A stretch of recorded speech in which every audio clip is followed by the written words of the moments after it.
We've got an early idea of what the 2023 Duke football schedule looks like now that the ACC has switched some things up. A new scheduling model in place, year two of the Mike Elko era. As summer nears, let's break down the schedule with Josh Cox from Duke Football Talks Section 17 podcast. Here we go. Hi, everybody. Dick Vitale. Hey, make sure you listen, man, to Locked On Blue Devils with J.J. Jackson. He's awesome, baby. You are Locked On Blue Devils, your daily podcast on the Duke Blue Devils, part of the Locked On Podcast Network, your team every day.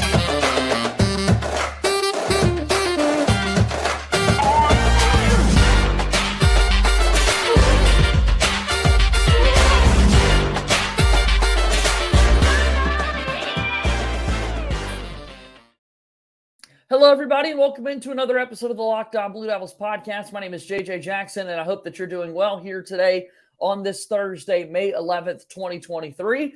If you haven't done so already, please be sure to follow Locked On Blue Devils for free wherever you get your podcasts. You can leave us a 5-star rating and review. Watch the show daily, each and every day on YouTube. Hit that subscribe button to our YouTube channel. Follow us on Twitter at LO_Blue Devils, and you can see all of my updates on Twitter at _JJ_Jackson_. On today's show, it's time we start looking ahead to the fall and what this football season will look like for Mike Elko as his team gets set for his second year of leadership, taking over that Duke football program. And so who better to have on the program than Mike and pal Josh Cox from Duke Football Talks Section 17 podcast. You're always down to talk a little Duke football, man. Always, man. That's the that's the go-to. That's the number one for sure. All right, so here we are. We talked about post-spring a little bit what this team was looking like this time of year. We gave folks a quick recap of the spring game and what the position groups were looking like, and you guys went in much more detail. But again, if we were to take a look at 2022 and just how pleased you were with the first year of Mike Elko, how surprised maybe you were at how well it went, because personally I was really surprised. I still thought going into last season, Duke was going to finish below the bowl game minimum of 6 wins. And totally surprised they were able to get the job done and play as well as they did. I mean, yeah, I picked them to go 4-8, I believe. And so, we all believed in the Mike Elko hire. There's no question about that. I believe everyone was trusted Nina King and the decision makers, but we were expecting a little bit of a slower progression. If you remember back when David Cutcliffe was hired, it took him 3 to 4 seasons before he was able to cross over that threshold to get to a bowl game. So I was expecting something similar to that. And man, did we not flip it over quickly. And that says a lot about Coach Elko and the staff that he brought in, but it also does say a lot about the landscape of college athletics in general right now, where you really can flip the script a little quicker with the portal and with the way things work now. But yeah, definitely did not expect 9-4. I think any logical Duke fan, I don't think there's any logical Duke fan that said, I thought we would go 8-4 and win a bowl game and go 9-4. I don't think any logical Duke fan thought that, but man, they came out and proved us wrong. Yeah, they did. Really fun to watch what they did last season. And it started at the quarterback position. When you've got that question answered, you're feeling good about a variety of different things. So I teased it in the open here with today's episode of Locked On Blue Devils. And if you're watching us on YouTube, you've got the luxury right now as we're going to scroll the schedule across the bottom of the screen. We'll verbalize that for folks that are definitely listening to our podcast right now. But again, Josh, a new rule in the ACC is in place. 3 opponents to be played on an annual basis. And then as more teams have joined the league, you're going to be able to rotate more frequently to schools that you don't go to as often, correct? We've always had this Coastal and Atlantic Division model, and now we've got a bit of a tweak, and Duke's going to see 3 teams very often now. Yeah, and Duke got I love the fact that Duke got the 3 North Carolina schools. NC State, UNC, Wake Forest will be Duke's opponents every single season. And then what it assures you is that every other year, so every 2 years, you will play every team in the conference with that 5-5 schedule. And then you'll rotate, obviously, your home and away on those every other years. But yeah, so Duke will play teams that they haven't seen a lot of. They haven't seen a lot of Florida State. and they'll see Florida State this season. They haven't seen a lot of NC State. They'll see NC State this season. And so it's really good. I believe it's also getting rid of the divisions will ensure that the best two teams in the conference are in Charlotte for the ACC championship game. There have been seasons where the Atlantic Division had probably the best two teams in the conference, but Clemson was the only representative. You know what I mean? Because they were a game ahead or 2 games ahead. So this will, if you win the ACC championship from here on out, it is because you legitimately were one of the top 2 teams, made it to Charlotte, and won that game. Love that. So we've got, obviously, on the schedule, you will see NC State, Wake Forest, and, of course, the North Carolina Tar Heels that we've got on that annual basis. So, all right, let's get into it. As we mentioned, it is May 11th. We do have tons of time to talk about these games, and we're going to go in much detail about every single one throughout the summer. But what we'll do right now is kind of divide the season up into thirds, as we love to see. So, Josh, tell us the first 4 games on the schedule for Duke and highlight what jumps out to you just about the bunch. All right, so the first 4 games, we have 3 straight home games to kick off the season. Okay. Clemson comes to Duke for that big game that everyone knows about, Labor Day, that Monday night. Nationally televised, the only game on at that time slot. Then a quick turnaround to that following Saturday. Lafayette comes to Durham. Then Northwestern, which seems like we've had a really long series with them, and I believe it will continue. Talking to some of the football office, I believe the goal is for that to continue.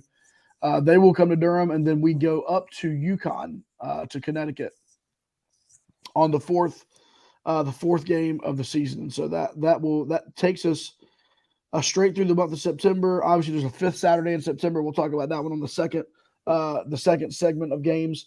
But yeah, what stands out, JJ, in this one is that Duke begins the season not only with an ACC opponent, which would have been unique. Right. Typically, Duke stacks the first 4 weeks with its non-con. But it's not just any ACC squad. It's the Clemson Tigers, the class of the ACC for the last 5 to 6 years. Dabo Swinney has them perennially in the top 5, perennially in the college football playoff conversation. They have gone through a lot of turnover and change. As you know, if you follow college football at all, last couple of seasons, they've lost Brett Venables. They lost Tony Elliott. They've lost both their coordinators. They hired a new offensive coordinator last year, let him go at the end of his first season, and brought in the guy from TCU. So they've made some changes. There's been some quarterback issues a little bit there. DJU transferring out, Caleb Klubnik, now their starter. But all that to say, Duke begins the season with a very high-profile game, a national spotlight game, a game that many people on the Clemson side are viewing as almost a trap game. And so that is unique about this schedule. UConn and Lafayette are 2 new teams to the schedule. That'll be interesting. UConn went to a bowl game last year. Let's not think that UConn is just a pushover team. So I would say for this first one, JJ, it's very important that Duke comes out of this. You know, if they want to be successful, 3-1, they've got to come out of these first 4 games with at least 3 wins. Yeah, you've got several at home, as you mentioned. They are so significant that an ACC game starts the season on a Monday, short week, and then you've got a game on Saturday, and then the final game of this 4-game pocket is the first road test. And anytime you take a new team each and every year on the road, there are inherent challenges that are in place, and Duke's got to be ready for that. All right, let's take our first time out of today's show, and we'll continue our conversation here in just a moment. Locked On Blue Devils here today is brought to you by Built Bar. Are you looking for a delicious snack but don't want all the sugar and calories? Then you need the best tasting protein bar ever. Built. You got to try this. These bars are healthy and taste amazing. They taste so amazing that you won't think that these Built bars are good for you, and yet they are. That's why you got to try them. For starters, they're covered in 100% real chocolate. Yeah, that's right, real chocolate. And they come in unbelievable flavors like churro, peanut butter brownie, and cookies and cream. Cookies and cream is my favorite. Go try it. I promise you, you won't regret that decision. They're healthy because these bars are only 130 calories, 4 grams of sugar, and whopping 17 grams of protein. You can now order them and pick them up in person at your local Walmart or Sam's Club. As always, we encourage you to go to built.com to place your order today online. But if you would like to, you're able to go to your Walmart today, walk into the pharmacy section, and grab yourself a box of Built Bars. You can pick up a 4-bar box of cookies and cream, double chocolate bar, and coconut puff. Or if you're close to a Sam's Club, run in and grab a 13-bar box with our hit flavors, Brownie Batter Puff and Churro Puff. You could thank me later. Built Bar is a proud sponsor of Locked On Blue Devils. Moving forward here on today's episode of Locked On Blue Devils, JJ Jackson, alongside my pal Josh Cox from Duke Football Talks Section 17 podcast. I said it a moment ago, my friend, we've got tons of time until the season's going to get here. Did want to get an earlier look at the schedule, so more conversations set to be had. However, if Duke fans want more of a football fix, they really need to check out your podcast, right? The Section 17 podcast from Duke Football Talk, wherever you get your podcasts. Yeah, absolutely. We'd love to have you come over. We try to do our best to give good information, as much inside information as we can. And yeah, we are football forward. And so at the end of the day, we know Duke plays some other sports, we've heard, but we try to focus really there on the football program, what Mike Elkos is doing, what his staff's doing, and then hopefully this year, building upon that successful season they had in 2022.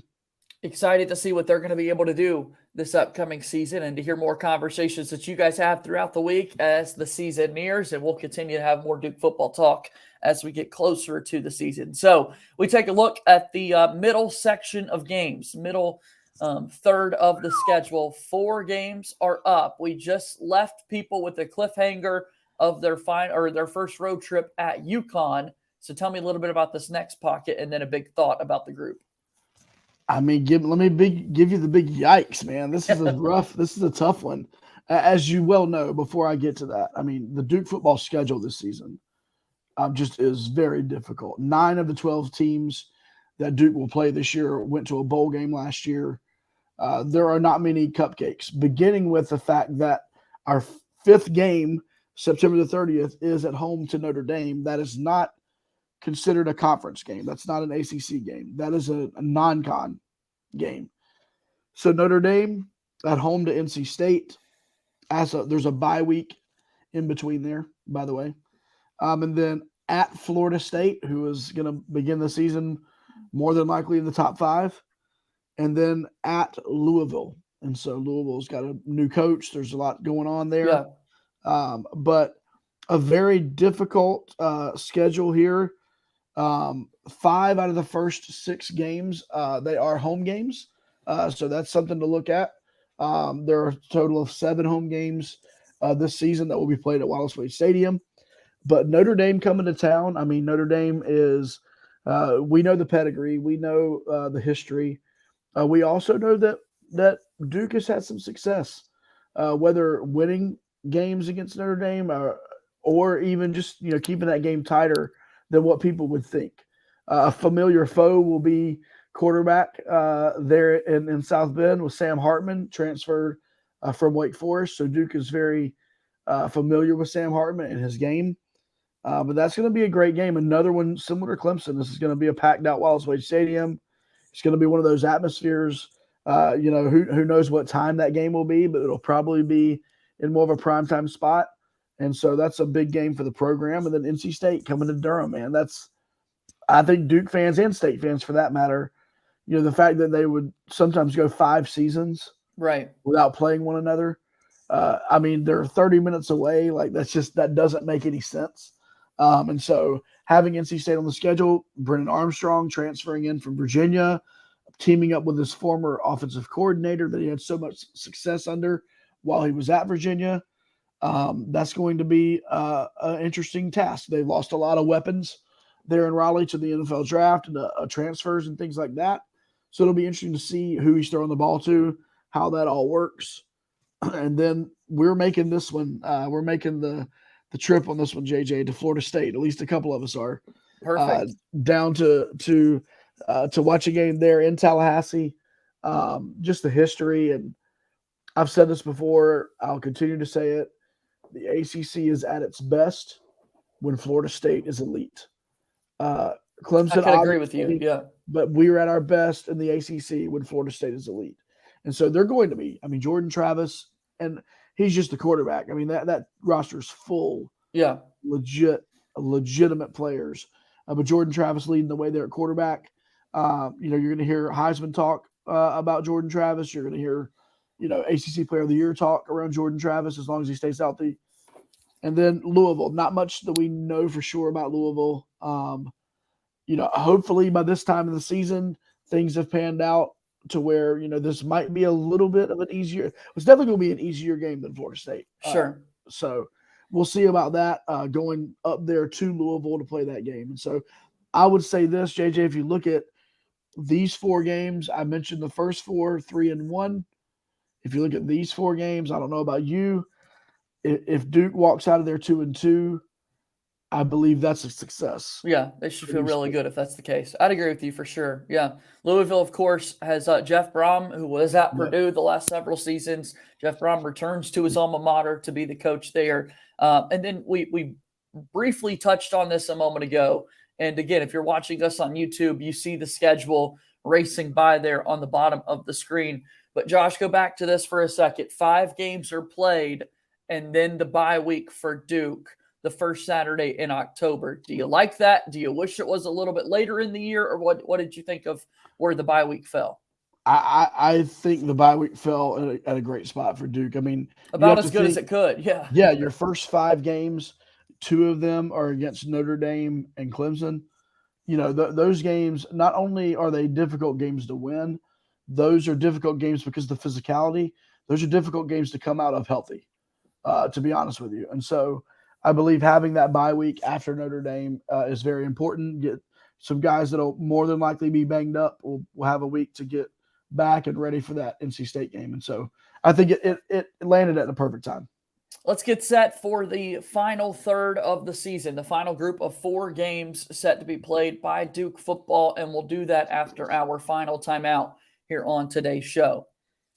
Once today's show comes to a close, I highly encourage you to go check out Locked On College Basketball. I'm talking about this podcast all the time because I love it so much. It's great hosts within our network and on our team, and Isaac Shade and Andy Patton. They do an amazing job of taking you across college basketball, telling you about the transfer portal this time of year. It's May 11th. It's the last day for guys to get in there. Big things are happening. Big storylines are being discussed. Joe Girard is transferring from Syracuse to Clemson, staying in the ACC. I mean, a lot of good conversations are being talked about on Locked On College Basketball, wherever you find your podcasts, and on YouTube. Make sure you go check it out.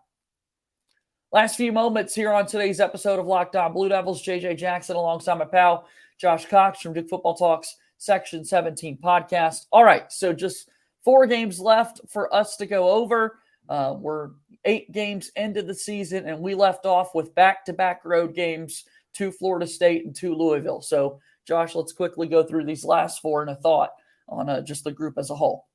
All right, Duke finishes the season once again, as you mentioned at the beginning of the podcast, this unique this new scheduling format, 3-5-5. But these final 4 games are familiar foes for Duke. These are teams that Duke played every season in the previous schedule rotation. Yeah. And so Duke begins the month of November, which Coach Elko, you remember him saying this a lot last year. You'll hear him again this year. We want to be playing meaningful football in the month of November. That's the goal. Wake Forest comes to Duke on November 2nd.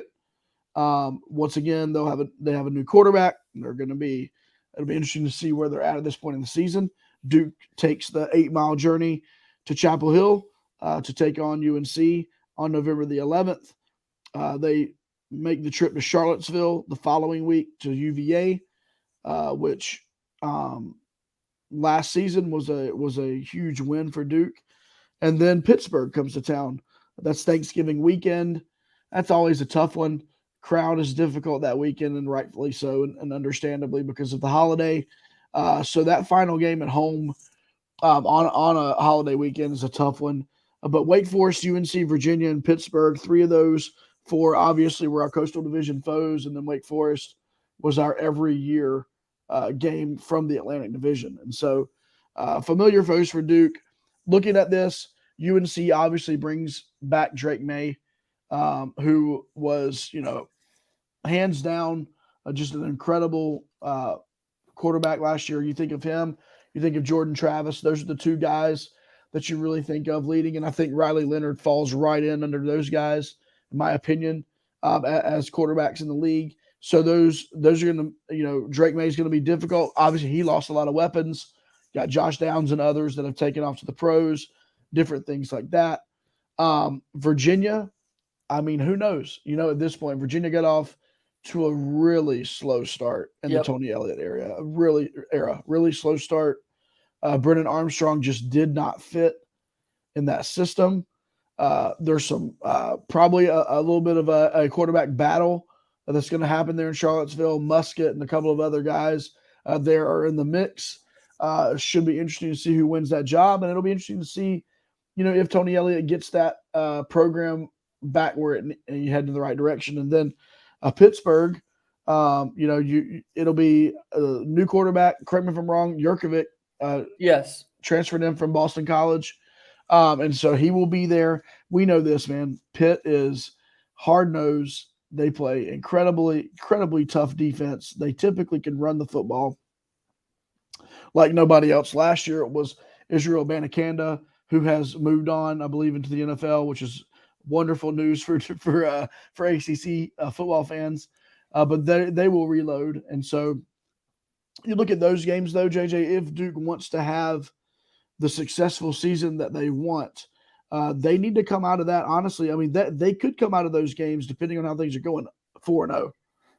Every single one of those games are winnable football games. I believe it's a success if they come out 3-1. And so what I've basically put out, without giving official numbers here, I've put out coming out 3-1, coming out 2-2, and coming out 3-1. So to me, if this program finishes the season 8-4 like it did last season, it may be the same record, but with this schedule, that will be an absolutely incredible feat by this program, this coaching staff, and that Duke football roster. And so if Duke can do that, I agree. 8-4, I mean, we said on our podcast, if we do that at Duke in 2023, back the Brinks truck up to the Elko residence and say, what do you need for an extension? Yeah, please stay here. We got to keep this going. Because listen, everybody else is going to come calling for Mike Elko. For sure. Nothing against last year's schedule, but really, there was really one quality win, and that was Wake Forest. If you want to say Miami possibly is a quality win, but really only 2 quality wins the whole schedule. That was a very weak schedule last season.